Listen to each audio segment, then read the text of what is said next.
Dear students, आज class 10th में Hindi literature में गद्य खंड में सेकंड चैप्टर राम वृक्ष बेनीपुरी पढ़ेंगे। राम वृक्ष बेनीपुरी हिंदी के श्रेष्ठ साहित्यकार माने जाते हैं। राम वृक्ष बेनीपुरी साहित्यकार ही नहीं बल्कि विचारक, चिंतक, मनन करने वाले क्रांतिकारी साहित्यकार एवं पत्रकार तथा संपादक के रूप में प्रसिद्ध हैं। राम वृक्ष बेनीपुरी हिंदी साहित्य के शुक्लोत्तर युग के प्रसिद्ध साहित्यकार माने जाते हैं। राम वृक्ष बेनीपुरी का जन्म बिहार के मुजफ्फरपुर जिले के बेनीपुर गांव में सन 1899 ईस्वी में हुआ था।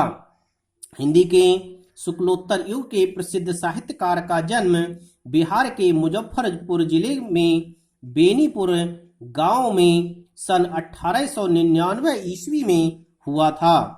माता पिता का निधन बचपन में ही हो जाने के कारण जीवन के आरंभिक वर्ष अभावों, कठिनाइयों और संघर्षों में बीते। राम वृक्ष बेनीपुरी जी के माता पिता का निधन अर्थात मृत्यु बचपन में ही हो गई थी। जब ये बहुत छोटे थे तभी इनके माता पिता का निधन हो गया। माता पिता के निधन हो जाने के कारण इनका प्रारंभिक जीवन बहुत ही कष्टों के साथ व्यतीत हुआ। इन्होंने अनेक कठिनाइयों के साथ संघर्ष किया था। 10वीं तक की शिक्षा प्राप्त करने के बाद वे सन 1920 ईस्वी में राष्ट्रीय स्वाधीनता आंदोलन से सक्रिय रूप से जुड़ गए।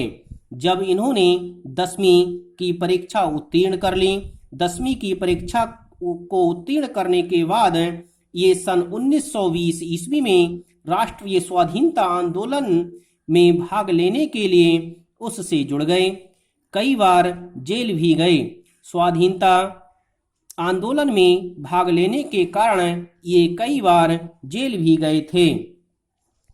उनका देहावसान सन 1968 ईस्वी में हुआ। हिंदी के श्रेष्ठ साहित्यकार, शुक्लोत्तर युग के प्रसिद्ध साहित्यकार एवं संपादक राम वृक्ष बेनीपुरी का देहावसान अर्थात इनकी मृत्यु सन 1968 ईस्वी में हो गई।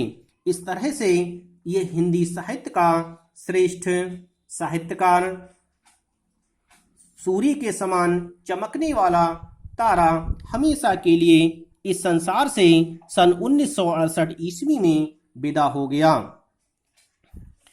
15 वर्ष की अवस्था में बेनीपुरी जी की रचनाएं पत्र पत्रिकाओं में छपने लगीं। जब ये 15 वर्ष के थे, 15 वर्ष की अवस्था से ही इन्होंने रचनाएं लिखना प्रारंभ कर दिया।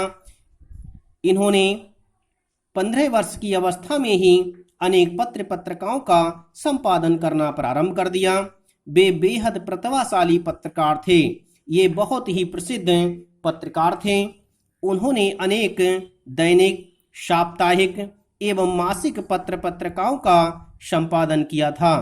राम वृक्ष बेनीपुरी ने अनेक दैनिक अर्थात प्रतिदिन प्रकाशित होने वाले एवं साप्ताहिक, सप्ताह में प्रकाशित होने वाले एवं मासिक पत्र पत्रिकाओं का संपादन इन्होंने बहुत ही कुशलता के साथ किया था, जिनमें तरुण भारत, किसान मित्र, बालक, युवक, योगी, जनता, जनवाणी और नई धारा उल्लेखनीय हैं।